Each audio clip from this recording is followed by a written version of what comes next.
የአላህ ባሮች ሆይ አላህ ያዛችሁን በመታዘዝ የከለከላችሁን በመከልከል ሁሌም በሁሉም ጉዳይ ላይ በሁሉም ቦታ ላይ ጌታ አላህን የሚገባውን ፍራቻ ፍሩት። ለአኼራችሁ ስንቅ ያዙ። ከስንቆች ሁሉ በላሽ ስንቅ አላህን መፍራት ነው።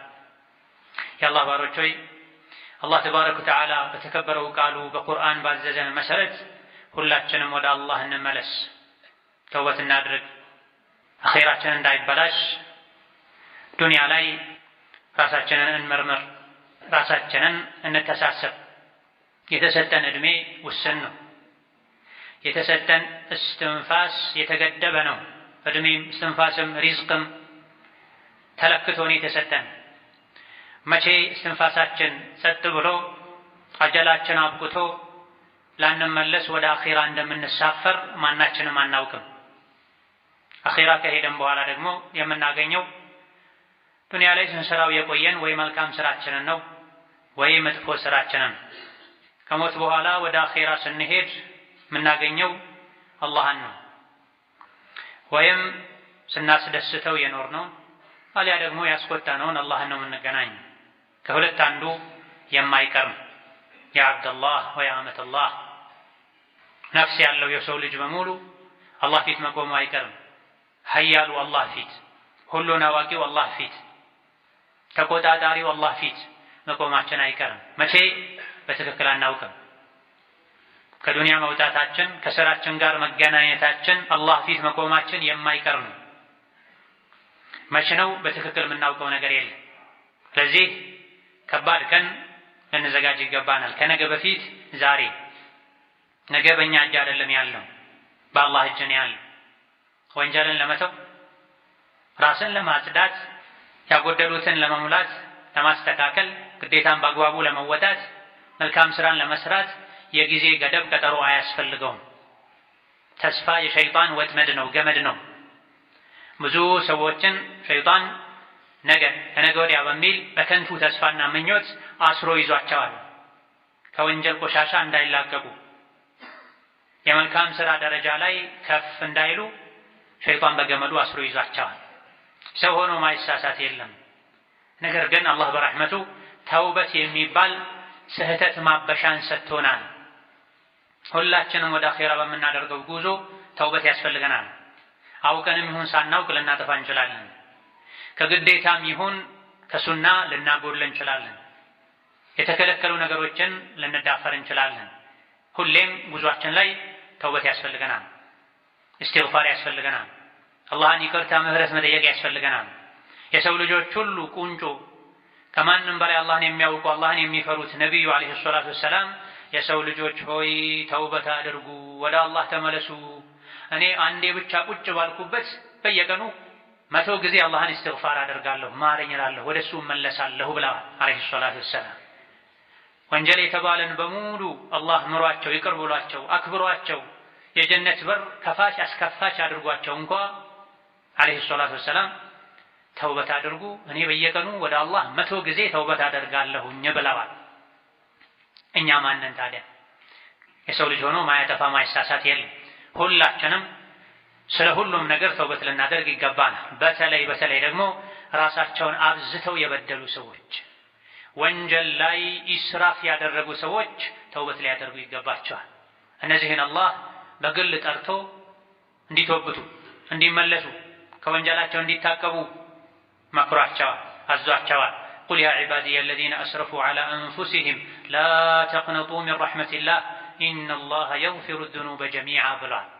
ባሮቼ ሆይ ብሎ ጠርቶ ከማጥፋታቸው ጋር ወንጀል ላይ ወሰን ከማለፋቸው ጋር ባሮቼ ሆይ ከአላህ ረሕመት ተስፋ አትቁረጡ። አላህ ለተወበተ ሰው ሁሉንም ወንጀል ይምራል። እሱ መሃሪና አዛኝ ነው። ነገር ግን ከሰፊው እዝነቱ ድርሻ እንዲኖራችሁ አኒቡ ኢላ ረቢኩም፣ ወደ ጌታችሁ አላህ ተመለሱ። ወንጀልን በመተው መልካም ስራን በመስራት ወደ ጌታችሁ ወደ አላህ ተመለሱ። የከለከለውን በመከልከል ያዘዘውን በመተግበር በመፈጸም ወደ አላህ ተመለሱ። ወአስሊሙ ለሁ፣ ለሱ ታዛዥ ሁኑ። አታምፁ፣ አታፈንግጡ። ሚን ቀብሊ አን ያእትየኩም አልዐዛቡ ሱመ ላ ቱንሰሩ፣ የአላህ ቅጣት ሳይመጣባችሁ በፊት ቅጣቱ ከመጣ በኋላ ሞት ከመጣ በኋላ ሰው ልጅ ቀብር ከገባ በኋላ ተውበት ላድርግ ቢል ልስተካከል ቢል እድሉን አያገኝም።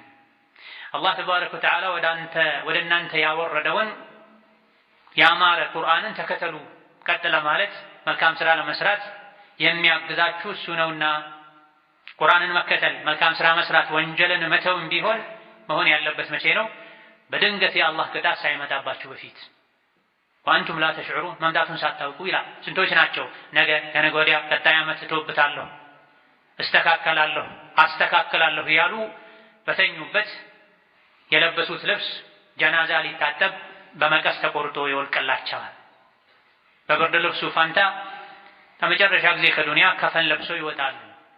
አንያእትየኩሙል ዐዛቡ በግተተን የአላህ ቁጣና ቅጣት በድንገት ሳይመጣባችሁ በፊት ሳታውቁ ሳትዘጋጁለት በፊት ሳይወስዳችሁ ቀድማችሁ ተውበት አድርጉ፣ ቁርአንን ተከተሉ። ያላችሁ ዛሬ ነገ እያላችሁ የቆያችሁ እንደሆነ ሐስራ ጸጸት ይመጣባችኋል። አንተቁለ ነፍሱን ያ ሐስረተ ዐላ ማ ፈረጥቱ ፊ ጀንቢላህ አይ ፊ ሐቂላህ ወሁወ ጣዓቱሁ ተባረከ ወተዓላ። ተጠንቀቁ፣ ፈጥናችሁ ተውበት አድርጉ። ነፍሳችሁ እንዳትጸጸት ዋ ቁጭቴ የአላህን ሐቅ በተመለከተ ብዙ ነገር አጉድያለሁኝ፣ በዲን ሰዎች አሾፍ እሳለቅ ነበረ ዋ ጸጸቴ ከማለታችሁ በፊት አላህ ተባረከ ወተዓላ ከመራቸው ሰዎች ጋር በሆን ኖሮ አላህን ከሚፈሩት ጋር መሆን እችል ነበር ብላችሁ ማይጠቅም ማመካኘትን በቀደር ከማመካኘታችሁ በፊት ወይም ደግሞ ከባዱን የአኼራ ቅጣት ስታዩ እንደው አንዴ የመመለስ እድል ቢሰጠኝ ኖሮ ፈአኩነ ሚነል ሙሕሲኒን እምነታቸውን ተግባራቸውን ከሚያሳምሩት እሆን ነበር አንድ እድል ይሰጠኝ ብላችሁ ማይሳካን ምኞት ከመመኘታችሁ በፊት ዛሬ ተውበት አድርጉ። ሐቁ ደርሷችኋል። ቁርአን ወርዷል። መካሪዎች መክረዋል። አትኩሩ ሐቅን ከመቀበል ካልሆነ ዱንያም ላይ አኼራም ላይ ትዋረዳላችሁ። እምቢ ባዮች አመፀኞች የቅያም ቀን ፊታቸው ይጠቁራል። የዕድለ ቢስነታቸው ምልክት እንዲሆን አላህን የፈሩ ደግሞ አላህ ያድናቸዋል። ውርደት ስቃይ አይደርስባቸውም ብሎናል። ይህ ተውበት የማድረግና ያለማድረግ ልዩነት ነው። ተውበት ያደረገ የተዘዘተ የተመለሰ የቅያም ቀን አይዋረድም። ከንቱ ምኞትን አይመኝም። በጸጸት አይቃጠልም። ያልተውበተ ይሄ ሁሉ ይፈራረቅበታል። ባለንበት ጊዜ ገንዘብ ነክ ጉዳዮች ላይ ሐላል ከስብ ላይ ሰዎች ስሜታቸውን ሲከተሉ ሐላሉን ትተው በሐራም እንደፈለጉ ሲኖሩም ይታያል። ሪባን የሚበሉ ወለድ የሚበሉ የሚያበሉ ጉቦን የሚሰጡ የሚቀበሉ አላህን ሊፈሩ ተውበት ሊያደርጉ ይገባቸዋል። ነቢዩ ዓለይሂ ሰላቱ ወሰላም በሐዲታቸው ኩሉ ጀሰዲን ነበተ ሚን ሱሕቲን ፈናሩ አውላ ቢሂ ብላ የተኛውም በሐራም ገንዘብ የደለበ ሰውነት ጀሀነም ትገባዋለች ብላ። ሰውነታችንን ለጀሀነም ልናደልብ አይገባም። ሐራምን ከመብላት ልንታገስ ይገባናል። በትንሹ ልንብቃቃ ይገባናል። የቁስ የዱንያ ፍቅር ልባችንን ሊያሳውርብን፣ አኼራችንን ሊያበላሽብን፣ ዲናችንን በዱንያ ሊያስለውጠን አይገባም። ዱንያን ያስተካከለን አኼራን ልናበላሽ አይገባም። እውነተኛ ሙስሊም ማለት ከአፉ የሚወጣውን ቃል የሚያውቅ ወደ አንጀቱ ወደ ሆዱ የሚገባን እህል የሚለይ ነው ተብሏል። ከአፉ የሚወጣን የማያውቅ ወደ አንጀቱ የሚገባን የማይለይ እውነተኛ ሙስሊም አይደለም። ዛሬ ላይ የዱንያ በልጭልጭ ብዙ ሰዎችን ሸንግሏቸው ለስሙ የጾሙ ለስሙ የሰገዱ ምናልባትም መካ መዲና እየተመላለሱ የሰው ሐቅ የሚቀሙ ሪባ የሚበሉ የሚያበሉ ዋናው አለማጣት ነው፣ በሰደቃ በመልካም ስራ እናካክሳለን እያሉ ራሳቸውን ለጀሀነም የሚያዘጋጁ ሰዎች አሉ። አይገባም። የተኛውም በሐራም የደለበ የበቀለ ስጋ ጀሀነም ትገባዋለች፣ እሱ ጀሀነም ነው የሚገባው ብለዋል ነቢዩ ዓለይሂ ሰላቱ ወሰላም። ዝሙትና መሰል ነገሮች ላይ መዘናጋት በዝቷል ባለንበት ዘመን። ከወጣቱም አላህ በትዳር ካከበረው መካል መነጃጀስ በዝቷል። አላህ ተባረከ ወተዓላ ትክክለኛ የእሱ ባሮችን መገለጫቸውን ሲነግረን ወለዚነ ላ የድዑነ መዐ አላሂ ኢላሀን አኸር ወላ የቅቱሉነ ነፍሰ አለቲ ሐረመ አላሁ ኢላ ቢልሐቅ ወላ የዝኑን ብሏል። ከዝሙት ራቁ፣ ዝሙትን አትቅረቡ፣ ወደ ዝሙት የሚወስዱ ነገሮችን በራቸውን ዝጉ። እውነተኛ የአላህ ባሮች እነዚያ ከአላህ ውጪ ማንንም ማያመልኩ ናቸው።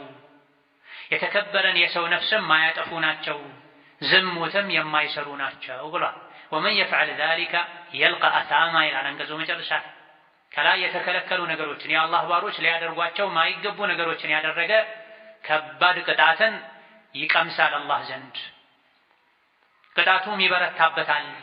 የቅያም ቀን ተዋርዶም በቅጣት ውስጥ ይኖራል ይላል። ዱንያ ላይ ወንጀልን መተው ይቻላል። ወንጀል ከተዉ አኺራ ላይ መሰቃየት መዋረድ የለም። አላህ ተባረከ ወተዓላ መተውን ማይቻልን ነገር ተው አላለንም። ሸይጣን ነው ወንጀልን መተው የሚያከብድብን፣ ኸይር ስራን መስራት ዳገት የሚያደርግብን። ሸይጣን ስራውም ይሄ ነው ሲጀምር፣ ጠላትነቱም እዚህ ጋር ነው። የሰው ልጆችን አታሎ ወንጀል ላይ ይመጣል። የኸይር ስራ ማደናቀፍ ነው። ዱንያ ላይ ለአላህ ብሎ አላህን ፈርቶ ወንጀልን ያልተወ አኺራ ላይ በጀሃነም እሳት ተዋርዶ ይኖራል ብሏል። ነገር ግን ኢላ መን ታበ ወአመነ ወዐሚለ ሷሊሐን ፈኡላኢከ ዩበድሉ ላሁ ሰይአቲሂም ሐሰናት። ተውበት ያደረጉ ሲቀር ተውበት ያደረጉ መልካም ስራን የሰሩ አላህ ተባረከ ወተዓላ መጥፎ ስራቸውን ወደ መልካም ስራ ይቀይርላቸዋል። ምክንያቱም አላህ መሃሪ ነውና አዛኝ ነውና ይላል። አንድ ሰው ተውበቱ ካማረ መጥፎ ስራውን ራሱ አላህ ወደ ጥሩ ስራ ወደ መልካም ስራ ቀይሮ ይመዘግብለታል። ተውበት ካላደረገሳ በመጥፎ ስራው አንድ በአንድ አላህ ይይዘዋል። ተውበት ሲባል ግን ወመን ታበ ወዐሚለ ሷሊሐን ፈኢነሁ የቱቡ ኢለላሂ መታባ። የተውበት አንድ መገለጫው መልካም ስራ መስራት ነው፣ ቀሪ ህይወትን ማስተካከል ነው። ተውበትን ማይመኝ ሙስሊም የለም። በሚሰራው ስራ የሚኮራ ደስ የሚለው ማያፍር እውነተኛ ሙስሊም የለም። ሁሉም ተውበትን ይመኛል። ተውበት አደርጋለሁ ብሎ መመኘት ለተውበት ቃል መግባቱ ሳይሆን የሚጠቅመው የተግባር ተውበት ነው የሚጠቅመው። መቼ? በድንገት ሞት ሳይመጣ በፊት አላህ ፊት ተባረከ ወተዓላ እጅ ከፍንጅ ተይዘን እስከነ ወንጀላችን ከመቆማችን በፊት ያደረግነው ተውበት ነው የሚጠቅመውና የተወበተ ወደ አላህ የተመለሰ መልካም ስራ የሰራ ፈኢነሁ የቱቡ ኢለላሂ መታባ። የእንዲህ አይነቱን ሰው ተውበት አላህ ይቀበለዋል። የምላስ ተውበት ብቻ የልብ ተውበት ብቻ በቂ አይደለም። የሚሰሩትን አላህ የሚጠላውን መጥፎ ስራ ቀጥ አድርጎ ማቆም፣ ወንጀሉን መሰናበት፣ ሁለተኛ እንዲህ አይነት ነገር አላደርግም ማለት፣ ባለፈው መጸጸት፣ በቀጣይ ህይወት መልካም ስራ ማብዛት፣ የሰው ሐቅ ከሆነ ሐቁን መመለስ ተውበቱ አላህ ዘንድ ተቀባይነት እንዲያገኝ ያደርጋል። ያልተወበተ እሱ በዳይ ነው ብሏል አላህ ተባረከ ወተዓላ። ወመን ለም የቱብ ፈኡላኢከ ሁሙ ዛሊሙን። ጥፋት ጉድለት እንዳለበት እያወቀ ሳይቶብ ዝም ብሎ የሚኖር እሱ በዳይ ነው ብሏል። ዱንያ ላይ ራሱን የበደለ አኺራ ላይ ጀሃነም ያስተካክሏል፣ ዋጋው ጀሃነም። ወንጀልን በራሳቸውና በአላህ መካከል መስራታቸው ሳያንሳቸው በእነሱና በጌታቸው መሃል ያለን የሐያ ሂጃብ በጣጥሰው መጣላቸው ሳይበቃቸው አደባባይ ላይ ወጥተው ወንጀል የሚሰሩ ሰዎችን ለወንጀል የሚያነሳሱ ሊተውበቱ ይገባቸዋል። ሊፈሩ ሊታቀቡ ይገባቸዋል። በተለይ ባለንበት በሚዲያ በሶሻል ሚዲያ ዘመን ወንጀል እየቀለለ ነው። ሰዎች ወንጀል ሲያዩ መደንገጣቸው እየጠፋ ነው። ትውልድ እየተበላሸ ነው። ሙስሊም ነኝ የሚሉ ሙስሊም ናቸው የሚባሉ ሰዎች ሚዲያ ላይ ወጥተው የተለያዩ ብልግናዎችን፣ ጸያፍ ተግባሮችን በመስራታቸው ምክንያት ኢስላም እየተሰደበ ነው። ሙስሊሞች እየተሸማቀቁ ነው። ነቢዩ ዓለይሂ ሰላቱ ወሰላም ኩሉ ኡመቲ ሙዓፋ ኢላ አልሙጃሂሪን ብላ ኡመቴን ሁሉ አላህ ዓፊያ ያደርገዋል፣ ይቅር ይለዋል። ወንጀልን በይፋ በአደባባይ የሚሰሩ ወንጀልን ግልጽ የሚያወጡ ሲቀሩ ብለዋል ነቢዩ ሰላቱ ወሰላም። እነዚህ ተደብቀው የሰሩትን ወንጀል በማግስት ወጥተው የሚናገሩ አላህ በቀላሉ አይመራቸውም ብላ አንድ ሰው እንኳ ማታ የሰራውን ላገኘው ሰው መናገሩ ከወንጀሉ ዓፊያን ነፃነትን አያገኝም ከተባለለት ክፍላቸው ላይ ቁጭ ብለው ቢሮአቸው ላይ ቁጭ ብለው የሚሰሩትን ወንጀል በካሜራ አማካኝነት በኢንተርኔት አማካኝነት አደባባይ የሚያወጡ ለዓለም ሕዝብ የሚያዳርሱ የስንቶችን ቀልብ የሚያደርቁ ኢማናቸው እንዲሞት የሚያደርጉ ትውልድን ወንጀል የሚያስተምሩ ኢስላም እንዲህ ነው እንዴ ብለው የሚያስነውሩ ይማራሉ ማለት ከባድ። አንድ ሰው በግሉ ማታ የሰራውን ወንጀል ነገ ላገኘው ጓደኛው ቢናገር ይሄ ሙጃሃራ ይባላል፣ መጃና ይባላል።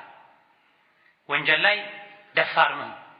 አላህን አለመፍራት በወንጀል አለማፈር ለግለሰብ እንኳን መናገር የአላህን ምህረት እንዳያገኙ የሚያደርግ ከሆነ ለሺዎች ለሚሊዮኖች የሚታይ አደባባይ ላይ አውጥቶ በካሜራ ማሰራጨት እስላምን ያሰድባል፣ ሙስሊሞችን ያስተቻል፣ ወደ ጥመት መጣራት ይሆናል፣ አላህን ያስቆጣል፣ ሸይጣንን ያስደስታል፣ አኺራን ያበላሻል። አኺራን የረሳ ሰው ስራም ነው ይሄ ሲጀምር። እውነተኛ ሙስሊም አኺራ አለብኝ የሚል ሰው ተሳስቶ እንኳን ለሰራው ወንጀል ይጨነቃል፣ አንገቱን ይደፋል፣ ይጸጸታል፣ ይቆጫል። መብላት መጠጣት መተኛት ሁሉ ይከብደዋል። አኺራን ሲረሳ ነው ሰው ቀን ከሌሊት ወንጀል እየሰራ ወንጀሉን ለሰዎች የሚያስተላልፉ የወንጀል አሰልጣኝ የሚሆኑ። አኺራን የረሳ ሰው ንግግሩ፣ ተግባሩ፣ ስራው ይበላሻል፣ ይቀየራል። ወለው ካኑ ዩእሚኑነ ቢላሂ ወነቢይ ወማ ኡንዚለ ኢለይሂም መተኸዙሁም አውሊያ ወላኪነ ከሲረን ሚንሁም ፋሲቁን ይላል። አላህ የከለከለን ነገር የሚዳፈሩ ሰዎች አኺራ አለብኝ ቢሉ ኖሮ በአላህ ቢያምኑ በመልእክተኛው ቢያምኑ ኖሮ ይሄን ባላደረጉ ነበር። ነገር ግን አብዛኞቹ አፈንጋጮች ናቸው፣ እምቢ ባዮች ናቸው ይላል። የሰው ልጆች ስራቸው የሚበላሸው፣ ንግግራቸው፣ ተግባራቸው የሚበላሸው በአላህ ማመናቸው፣ በአኺራ ማመናቸው፣ በረሱሉ አለይሂ ሰላቱ ወሰላም ማመናቸው ሲደክም አሊያ ደግሞ ሲጠፋ። ይህ እንዳይሆን ልባችንን ሁሌ ልንቀሰቅሰው፣ ልናድሰው፣ ኢማናችንን ልንፈትሽ፣ ሁሌም ስንተኛ ስንነሳ፣ ቀን ሌሊት ላይ በእያንዳንዱ ጉዳይ ላይ ተውበት ልናደርግ፣ አላህን ምህረት ልንጠይቀው يقبانا. بارك الله لي ولكم في القرآن العظيم ونفعني وإياكم بما فيه من الآيات والذكر الحكيم. أقول قولي هذا وأستغفر الله لي ولكم ولسائر المسلمين من كل ذنب وخطيئة فاستغفروه إنه هو الغفور الرحيم والبر الكريم. الحمد لله على إحسانه والشكر له على توفيقه وامتنانه وأشهد أن لا إله إلا الله وحده لا شريك له تعظيما لشانه وأشهد أن محمدا عبده ورسوله الداعي إلى رضوانه صلى الله عليه وعلى آله وأصحابه وإخوانه وسلم تسليما كثيرا. أما بعد. ኢስላም ሴት ልጅ ሀያ እንዲኖራት አላህን እንድትፈራ አለባበሷን አነጋገሯን እንድታስተካክል ያዛል። ይህ ትዕዛዝ ሴቷን ከመተግበር አንጻር እሷን የሚመለከት ቢሆንም ከማስተግበር አንጻር ወንድንም ጭምር ይመለከታልና ሂጃባቸውን ጥለው ሀያቸውን ጥለው እርቃን የሚሄዱ ተገላልጠው የሚወጡ ወንድን የሚፈትኑ ገበያ ላይ፣ ሞል ላይ፣ አደባባይ ላይ በጌጥ ልብሳቸው ወጥተው የሚሽከረከሩ ሴቶች አላህን ይፈሩ። ሚስታቸው፣ ልጃቸው፣ እህታቸው እንደዚህ እንድትሆን የሚፈቅዱ አይተው ዝም የሚሉ ወንዶችም አላህን ሊፈሩ ሊተውበቱ ይገባል። ቤት ውስጥ፣ መንገድ ላይ፣ አደባባይ ላይ መደረጉ አልበቃ ብሎ መልካም ገጽታን፣ ውበትን የሚፈትን አካልን በካሜራ እየቀረጹ ሚዲያ ላይ መልቀቅ ትውልድን ማበላሸት፣ ለስሙ የሙስሊም ስም ተሸክሞ ለስሙ የእስላም መገለጫ ሊባል የሚችል ብጣሽ ጨርቅ ላይ ጣል አድርጎ ቁርአን ሐዲስ የሚከለክለውን በአላህ የሚያምን ሰው ማያደርገውን ድርጊት መፈጸም አላህን ያስቆጣል፣ ነገ ያስቆጫል፣ ባልተፈጠርኩ ያስብላል። ዱንያ ላይ እዩልኝ ሲሉ የነበረውን ውብ ገላቸውን ነገ ጀሃነም ሲለበልበው ደብቁኝ ደብቁኝ ይላል። ነገር ግን መደበቅ አይቻል። እዚህ ዱንያ ላይ አብዝቶ በወንጀል ቀና ያለ ጀሃነም ላይ ይሰባበራል፣ መሄጃ ያጣል። ፈላ ተሕሰበነ አላህ ጋፊለን ዐማ ያዕመሉ ዛሊሙን። ግፈኞች፣ በዳዮች፣ አመፀኞች የሚሰሩትን አላህ ሳያውቅ የቀረ እንዳይመስልህ ለከባዱ ቀን አቆይቷቸው ነው ይላል። አላህ ተባረከ ወተዓላ መልእክተኛውን የገባላቸውን ቃል ሳይሞላ የሚቀር እንዳይመስልህ። እምቢ ባዮችን ይቀጣል። እስከ መቼ ነው ይሄ የሚቆየው? እስከ ቅያማ ቀን ድረስ ነው የሚቆየው። በዛ ቀን ኃያሉ አላህ ይበቀላል። ሙጅሪሞች፣ አመፀኞች፣ እምቢ ባዮች እጃቸውን ከአንገታቸው ጋር በካቴና ይታሰራሉ። የሚለብሱት ልብስ ራሱ እንደ ነዳጅ የሚቀጣጠል ይሆናል። ልብሳቸው ራሱ እንደ ነዳጅ ተቀጣጣይ ልብስ ይሆናል። ፊታቸውን እሳት ይወረዋል። ይሄን አላህ የሚያደርገው ለምንድን ነው? ሊየጅዚየ አላሁ ኩለ ነፍሲን ማ ከሰበት ኢነላህ ሰሪዑል ሒሳብ። አላህ ተባረከ ወተዓላ እያንዳንዷን ነፍስ የስራዋን ይሰጣታል። ለእያንዳንዷ ነፍስ የስራዋን እንዲሰጣት ነው ከነዳጅ የተሰራ ልብስ አላህ ያዘጋጀው። የእምቢ ባዮች ፊታቸው ሁሉ ሳይቀር በሰዓት እንዲሸፈን ያደረገው አላህ ቅጣቱ ብርቱ ነው፣ ምርመራው ፈጣን ነው፣ ማንም ከአላህ አያመልጥም ይላል። ዱንያ ላይ ወንጀል ላይ የተዘናጉ አላህን መፍራትን የተዉ ሸይጣን የነዳቸው የቅያም ቀን አፈር በሆንኩ ብለው ይመኛሉ። የውመኢዝን የወዱ አለዚነ ከፈሩ ወዐሰው ረሱለ ለው ቱሰዋ ቢሂሙል አርዱ ወላ የክቱሙነ አላህ ሐዲሳ። እነዚያ ዱንያ ላይ አላህን ያመፁ መልእክተኛውን ያመፁ የቂያም ቀን አፈር በሆንኩ ከምድር እኩል በሆንኩ ባልተፈጠርኩ ብለው ይመኛሉ። የሰሩትን ወንጀል ደግሞ ከአላህ መደበቅ አይችሉም ይላል። ምክንያቱም አፋቸውን አላህ አሽጎት ወንጀል የሰራ የሰውነት አካላቸው በሙሉ ይመሰክራል።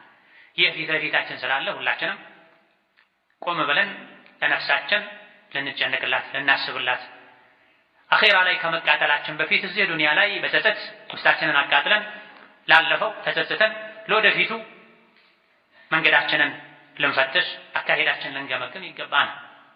የሰው ስጋ የሚበሉ አላህ ተባረከ ወተዓላ ያከበረውን እርም ያደረገውን የሰው ክብር የሚነኩም ተውበት ሊያደርጉ አላህን ሊፈሩ ይገባቸው። በስሜት በምቀኝነት በውስጥ መበላሸት አላህ ተባረከ ወተዓላ ሙስሊም ከሙስሊም ጋር በሰላም እንዲኗኗር፣ እንዲዋደድ፣ እንዲከባበር፣ ሰላም እንዲባባል፣ እንዲዘያየር፣ እንዲደጋገፍ ያዘዘውን ጥሶ በስሜት መነዳት አላህን ተባረከ ወተዓላ ከሚያስቆጡ ነገሮች መሃል አንዱ ነው። ነቢዩ ዓለይሂ ሰላቱ ወሰላም ኢነ ዲማአኩም ወአዕራደኩም ወአምዋለኩም ሐራሙን ዓለይኩም ከሑርመቲ የውሚኩም ሃዛ ብለው በብዙ ሺዎች የሚቆጠሩ ቀደምት እውነተኛ አማኞች ሐጅ ላይ ከነቢይ ጋር ዓለይሂ ሰላቱ ወሰላም በተሰበሰቡበት ስፍራ ላይ ባደረጉት ድንቅ ንግግራቸው ኹጥባቸው ላይ የሰው ልጆች ሆይ ገንዘባችሁ፣ ክብራችሁ፣ ህይወታችሁ በመካከላችሁ ሐራም ነው፣ የተከበረ ነው። አላህ ካዕባን እንዳከበረው ሁሉ ይህ ቀን የተከበረ እንዳደረገው ሁሉ የአንዳችሁ ገንዘብ ለአንዳችሁ፣ የአንዳችሁ ስምና ክብር ለአንዳችሁ፣ የአንዳችሁ ህይወት ለሌላኛው ሐራም ነው። ካዕባ እንደተከበረ ሁሉ የሙስሊም ስሙ፣ ክብሩ፣ ህይወቱ፣ ንብረቱ መከበር አለበት ብላ ይሄን ማክበር ትተው ሸሪዓን ጥሰው እንደፈለጉ የሚኖሩ አላህን ሊፈሩ ተውበት ሊያደርጉ ይገባል። ያ አዩሃ አለዚነ አመኑ ኢጅተኒቡ ከሲረን ሚነ ظን ኢነ በዕደ ظን ኢስሙን ወላ ተጀሰሱ ወላ የግተብ በዕዱኩም በዕዳ አዩሒቡ አሐዱኩም አን ያእኩለ ለሕመ አኺህ መይተን ፈከሪህቱሙህ ወተቁላህ ኢነላህ ተዋቡን ረሒም ይላል የጌታችን አላህ ቃል። የሰው ልጆች ሆይ እናንተ አማኞች ሆይ መጥፎ ጥርጣሬን ራቁ። መሰረት የሌለው ተጨባጭ ያልሆነ ጥርጣሬ ወንጀል ነው። የወንድማችሁን የእህታችሁን ነውር ጉድለት አትከታተሉ። ከፊላችሁ የከፊሉንም ስጋ እንዳይበላ ወንድማችሁ በሌለበት እህታችሁ በሌለችበት ስሟን በመጥፎ አታንሱ። ይህ ማለት የሰውን ስጋ እንደ መብላት ነው። እንደው እናንተ የሰውን ስጋ መብላት ትወዳላችሁ እንዴ? ቃላችሁ አትወዱም፣ የሰው ስጋ አትበሉም። የሰውን ስጋ በአካል የቆረጣችሁ እንደማትበሉት ሁሉ ሰው በሌለበት ስሙን በመጥፎ እያነሳችሁ አትብሉ። ሁለቱም እኩል ናቸው አለ አላህ ተባረከ ወተዓላ። የሰውን ስጋ እየቆረጡ መብላትም ነውር ነው፣ ዘግናኝ ነው። በሌለበት ስሙን አንስቶ በመጥፎ ማውሳትም ልክ በአካል ስጋውን እንደመብላት ልጠሉት ይገባል። አላህን ፍሩ፣ ተውበት አድርጉ። አላህ ተባረከ ወተዓላ ተዋቡር ረሒም መሃሪ ነው፣ ተውበትን ተቀባይ ነው ብሏል። መቼ ነው መተውበት ያለብን? ዛሬ ሳይመሽ ከደቂቃዎች ከሰከንዶች ከስትንፋሶች በኋላ የት እንዳለን ማናችንም አናውቅም። በተለይ በረመዳን ወር ረመዳን ላይ ተውበት ያላደረገ መቼ ነው ተውበት የሚያደርገው? ረመዳን ላይ ያልተስተካከለ መቼ ነው ሊስተካከል የሚችለው? ረመዳን የጀነት በሮች የሚከፋፈቱበት፣ የጀሃነም በሮች የሚዘጋጉበት፣ ታላቁ ጠላታችን ሸይጣን የሚታሰርበት፣ ኸይር ፈላጊ ሆይ ና ወደፊት፣ ወንጀል ፈላጊ ሸረኛ ተንኮለኛ ሆይ ባለህበት ቁም የሚባልበት ወር ላይ ያልተውበተ ራሱን ያላደሰ መቼ ነው የሚታደሰው? መቼ ነው የሚስተካከል? ረመዳን ሳይወጣ በፊት ከመጥፎ ባህሪ ልንወጣ ልዩ ሰው ልንሆን ይገባል። አጀላችን ሳይመጣ በፊት ልንስተካከል ይገባል።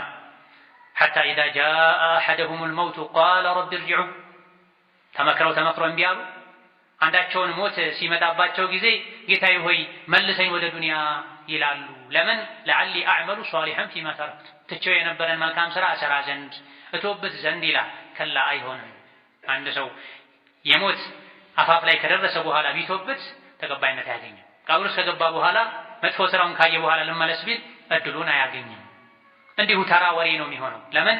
ወሚን ወራኢሂም በርዘኹን ኢላ የውም ዩብዓቱ በሱና በዱንያ መሃል ትልቅ ግድብ ተገድቧል። ያን ግድብ አፍርሶ ወደ ዱንያ መምጣት የሚችል ማንም የለም። ከዛ በኋላ ከሞት በኋላ ያለው አላህ ፊት መቆም ነው። በቀንዱ ሲነፋ ፈላ አንሳበ በይነሁም የውመኢዝን ወላ የተሳአል ሰው ልጆች እስከነ ወንጀላቸው ተይዘው ከሞቱ በኋላ ወደ ዱንያ እንዳይመለሱ ግድብ ተገድቦባቸው የቀንዱ መነፋት የጥሩምባ መነፋትን ይጠብቃሉ። ከስራቸው ሊገናኙ የስራቸውን ሊያገኙ በቀንዱ በሚነፋበት ጊዜ ደግሞ በመካከላቸው የሚኩራሩበት ዘር ዝምድና አይኖራቸውም። አንተ ማነህ፣ አንተ ከምነህ ከየት ነህ ብለውም አይጠያየቁም። ምክንያቱም ያኔ የሚያድነው መልካም ስራ ነው። የመልካም ስራው ሚዛን ከፍ ያለለት ሰው ይድናል። የመልካም ስራ ሚዛኑ የጎደለበት ሰው ደግሞ ይከስራል። ጀሃነም ላይ በውርደት ይኖራል። ፊታቸውን እሳት ይለበልበዋል። ከእሳት ብዛት የመጣ የላይኛው ከንፈራቸው ወደ ላይ ተሸብሽቦ የታችኛው ከንፈራቸው ወደ ታች ተሸብሽቦ አፋቸው ይገለጣል ይላል አላህ ተባረከ ወተዓላ። የእሳት አደጋ ቃጠሎ የደረሰበት ሰው ላይ የሚታይ ነው። ይህ ሳይመጣ በፊት ወንዱም ሴቱም ወጣቱም አዛውንቱም ተውበት ልናደርግ ይገባናል። ተውበት የሚደረገው ገኖ ከወጣ ከታወቀ ወንጀል ብቻ አይደለም። ብዙ ማናውቃቸው ወንጀሎችም ሊኖሩ ይችላል። የሰራናቸው ወንጀል ማይል መስሉን ጥፋቶችም ሊኖሩ ይችላሉ። ከነሱም ተውበት ማድረግ ይጠበቅብናል።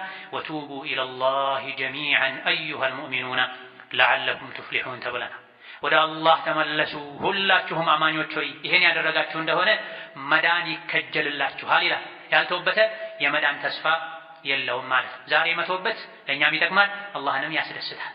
የተውበት ጊዜ ካለፈ በኋላ መተውበት ለእኛም ጥቅም የለውም፣ አላህ ዘንድም ተባረከ ወተዓላ ተቀባይነትን አያገኝም። አላህ ተባረከ ወተዓላ ለሁላችንም ትክክለኛ የሆነ ተውበትን ይወፍቀን። አላህ ተባረከ ወተዓላ ለሁላችንም ትክክለኛ የሆነ ተውበትን ይወፍቀን። አላህ ተባረከ ወተዓላ ለሁላችንም ትክክለኛ የሆነ ተውበትን ያደለን። እሱ ፊት ከመቆማችን በፊት እዚህ ጸተን የምንሄድ ያደርገን። የመልካም ስራን ውዴታ እሱ ይስጠን። ከወንጀል እሱ ያርቀን፣ እሱ ይጠብቀን። اللهم اجعلنا هداة مهتدين غير ضالين ولا مضلين. ربنا اغفر لنا ولوالدينا ولمشايخنا ولجميع المسلمين. اللهم اغفر للمسلمين والمسلمات والمؤمنين والمؤمنات الأحياء منهم والأموات إنك سميع قريب مجيب الدعوات. ربنا آتنا في الدنيا حسنة وفي الآخرة حسنة وقنا عذاب النار. آمين والحمد لله رب العالمين. وصلى الله وسلم وبارك على عبده ورسوله محمد وعلى آله وصحبه أجمعين.